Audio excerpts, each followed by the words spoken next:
We are at the Barkan Industrial Park.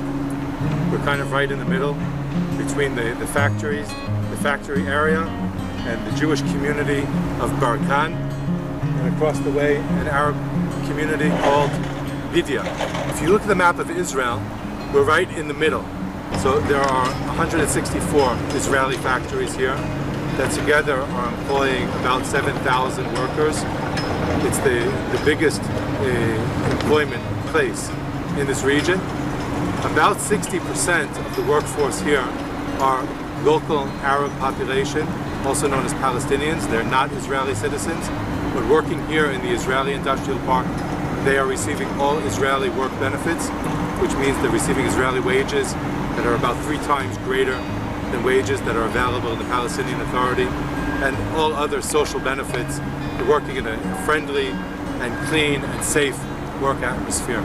So the Barkan Industrial Park is a huge benefit. It's an Israeli industrial park. It is also known as the settlement industry. These are the factories that are being targeted by boycott movements like the BDS. But it's actually a huge benefit for the Arab/Palestinian population in this region, and of course, as well as for the Israeli population. We're at the Barkan Industrial Park. We're outside of a factory called Harsa. We're going to visit them in a moment. Just below us is road number 5. Road number 5 is the main highway from Ariel to Tel Aviv. This is the Ariel Industrial Park. This is the Barkan Industrial Park. Both of them are doing the same thing. They are in Israeli industrial parks, Israeli factories that are employing Israelis and Palestinians on Israeli wages. Let's go in.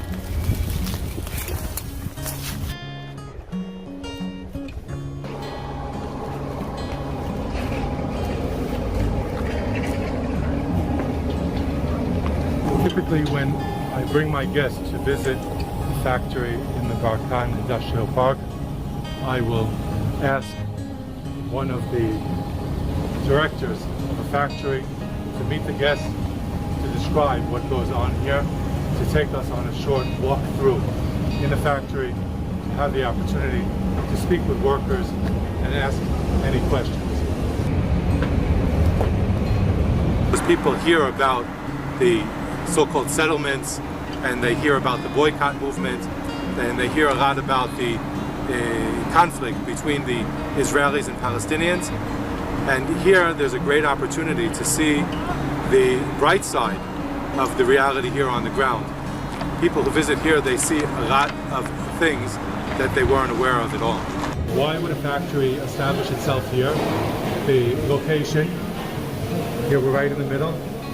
We're not far from Road 60, so they can take their products from here to Road 60, very easily get them to the port for distribution internationally, and of course for bringing in their products, availability of land for establishing a large complex, and workforce, the availability of workforce. Now, if a factory like this one employs 80% Palestinian workers, those people need they need security clearance in order to work in Israeli factories. For them to get the security clearance to work on the other side of the green line is much more difficult than getting work permits to work in Barkan, which is closer to their homes. So it's a win-win all around. Many benefits for having a factory at this location. Recently, the government has approved expanding the planning for expanding the park 25%, and there's already a huge waiting list of more factories who would like to establish their factories here. Well, right now there are 7,000 workers at the Barkan Industrial Park, and as the park grows, there could be another 5,000 workplaces. Interest in Judea and Samaria receive a huge amount of bad publicity and misinformation that is directed to influencers around the world, in the academia, in government, in journalism, in the church. Almost on every platform there are organizations who are working to smear Israel's image and people around the world, almost at every place, hear about Israel's occupying the West Bank. Now, I don't like using those terms, but those are the terms that people hear. And what I do helps people of influence see the reality on the ground. Ofir is the general manager of the factory. And he is one of the people who takes time from his very busy work day.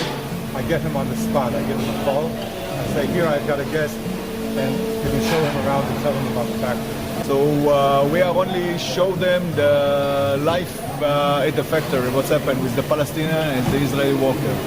That we are, when we are get inside through the green gate, we are like family. Doesn't matter if it's Palestinian or Israeli. We are working under the Israeli law, so everybody is working together. We cannot get inside to the Palestinian Authority, okay? We have a border over there. If we heard that they have some problem with the family or with some neighbor, we're trying to help, but we cannot do nothing because we don't have the police that get inside and help them or something. But usually nothing happens. Instead, the money that they earn in the factory going to the Palestinian Authority. So they go into the grocery store, they buy some products, more products, so they bring money to the Palestinian Authority. So everybody now looking to work in the Israeli fields and factories all around. The average salary in Israel, it's 5,300 shekel. Over here they receive more because I working on shifts. If you work night shift or noon shift, you receive more percentage of the salary. So they receive more. Usually they receive more. Listen, about the politician, I don't deal with politics. I come here to work. Our first goal for the factory is to bring money to the owner. The second is to show everybody that we can work together, and from work maybe to grow some root to the peace. Okay, so I don't look at the politician. I'm not using it over here. You know, even us, we have Benjamin Netanyahu, we have Benny Gantz. We are not speaking about that. Only when we are going to lunch. But usually we are come to work together, and the factory will grow up. Now, in the start of 2020, I will take some more, like I think 6 workers, because we are going to grow. Okay, so of course that the Palestinian Authority maybe don't like it or like it, I don't know. Again, we are looking at us, not on them. So usually I have a lot of people that come here each day and say, yeah, we are looking for a job. Only the Palestinian. Okay, they come here, get inside to the industrial, come, knock the door, you have some work? I said to them, call me after 3 months, 4 months, maybe if we have some work, I will take you. But usually we have a lot. Usually it's something around all the family that work in here, because listen, they know that over there, here, they will receive very good money, they will receive pensions, they will receive weekends, they receive bonus if we are giving, so they have everything else. They have a trip to Israel, they have a trip to abroad, to Jenin or Aqaba each year, so they come to work here, they prefer to come to work here. Life is great.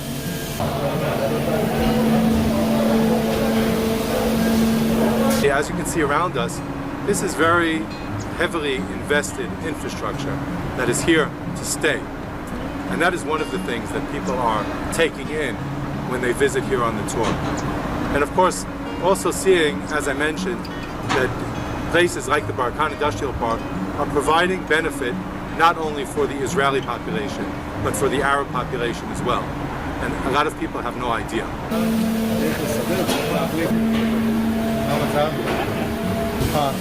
אני שם שלי רשיד מורר כפר סלפית, אני עובד בחברת ליבסקי בין שנה 98, 22 שנים, בתפקיד מנהל מחלקת הרכבה, אחראי על קבלת הסחורה, אחראי גם על ההמחלה לחוצה.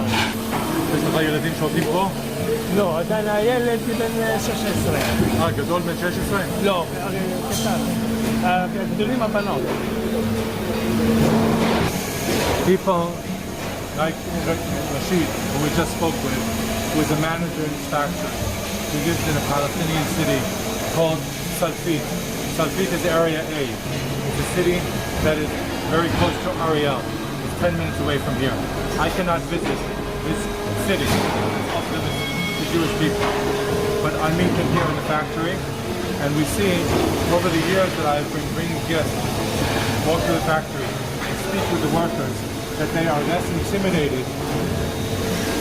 In the past, people were more fearful of being photographed, of having their picture appear on the internet because they were afraid of the Palestinian Authority. But now people are less and less afraid of the Palestinian Authority. And if their government gives them a hard time, they'll say, just a second, this is my workplace. This is where I'm making my bread and butter. I'm not ashamed of that. I think that overall, that this is a process of normalization where the local Arab population are coming to terms with the fact that Israel controls this area, Judea and Samaria, that Israeli people like myself live here in Israeli communities in Judea and Samaria, where in the past the Palestinians were anti-normalization with the Israelis, boycotting the Israelis, being hostile towards the Israelis. Here we see a process of people like the workers that we spoke with in the factory who are Palestinians, and they realize that the Israeli existence in Judea and Samaria is a benefit for them. It makes their life better. Within the Palestinian Authority, there's internal terrorism. Individuals cannot speak out against their government. There's no freedom of press. The Palestinian Authority just closed down 50 Palestinian websites.